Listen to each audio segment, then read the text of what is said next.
Saudaramu. Xiao Yan mendengar dua kata terakhir gumaman Nanfu. Pikirannya tiba-tiba tersambar petir, dan lengannya tiba-tiba terbakar. Xiao Yan melelehkan daging dan darahnya, memperlihatkan tulang-tulang putih di bawah kulitnya. Pada tulang putih itu tertulis jelas sebuah nama, Chen Xianyuan. Siapa dia? Xiao Yan mengeluarkan suara geraman kesakitan. Sang ratu berdiri, berjongkok, dan meletakkan tangannya di kepala Xiao Yan. Mata Xiao Yan berputar ke belakang dan dia pingsan.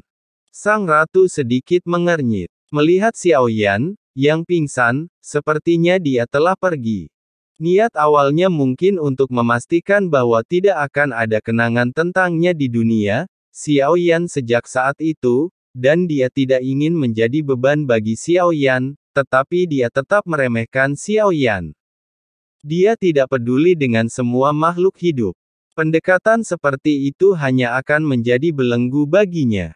Kelinci hamil es menatap Xiao Yan yang kesakitan, dan dia benar-benar berhenti memamerkan giginya dan ekspresinya melembut. Dia tidak menyangka bahwa dia masih mencintai wanita muda itu.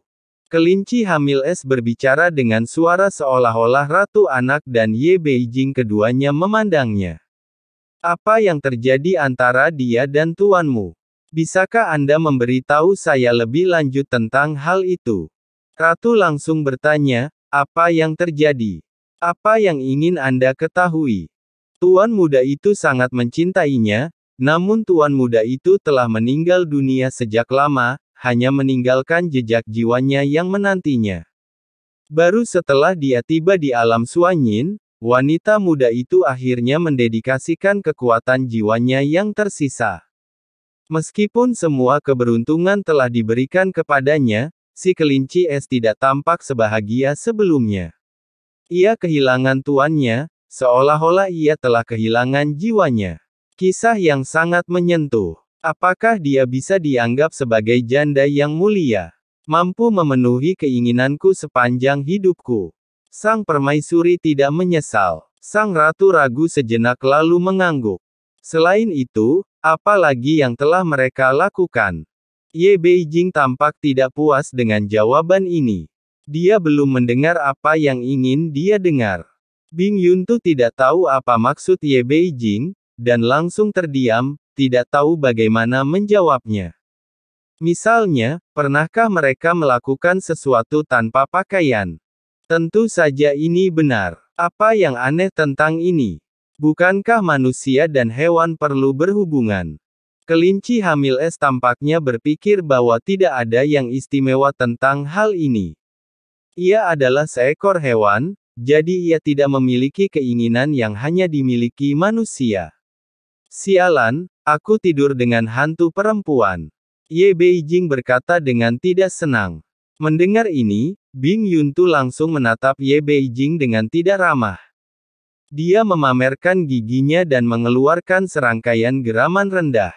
Jangan marah, aku tidak bermaksud jahat, aku hanya merasa sedikit tidak rela.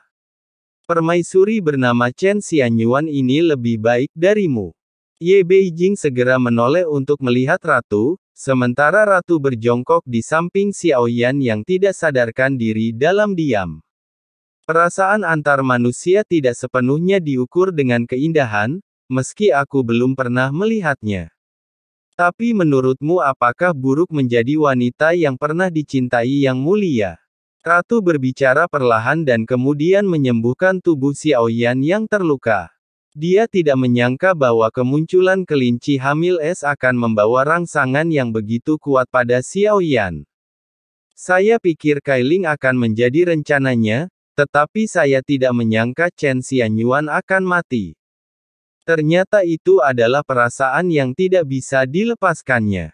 Jika hatinya terbelenggu, ia akan berhenti di level keempat dan tidak akan mampu menembus level kelima alam hati bumi. Ia harus menghapus semua belenggu dan keengganan di hatinya. Hanya dengan cara ini Xiao Yan bisa menerobos lebih tinggi. Ye Beijing juga mengangguk sedikit dan berkata, sebenarnya dia tidak seharusnya menghapus ingatannya, yang membuatnya tidak bisa melepaskannya. Lepaskan obsesi itu di hatimu. Sejauh yang saya tahu, Chen Xianyuan juga seorang wanita yang sangat cerdas. Bagaimana pilihan seperti itu bisa dibuat? Ada cahaya keemasan yang bersinar di mata sang ratu saat ia menggumamkan sesuatu. Ia benar-benar tidak dapat memahami alasannya, kecuali jika ada alasan tersembunyi lain bagi sang ratu untuk melakukannya. Sang ratu merenung, lalu mengalihkan pandangannya ke kelinci. Anda tahu alasannya, kan? Kelinci hamil es tampak sedikit bingung oleh tatapan tiba-tiba itu, seolah-olah dia tidak tahu apa yang dibicarakan ratu. Permaisuri harus memiliki rencana dan pengaturannya sendiri. Setidaknya untuk saat ini, tampaknya dia tidak berencana untuk menghilangkan peradangan. Menghapus ingatan mereka dengan sengaja sebenarnya membuat mereka sulit untuk melepaskannya. Atau bisa juga digunakan untuk menenangkan pikiran Xiao Yan. Atau dia ingin menggunakan ini untuk menyebabkan Xiao Yan mengembangkan setan dalam dirinya dan membangkitkannya. Sang ratu tidak menghindari kelinci hamil es.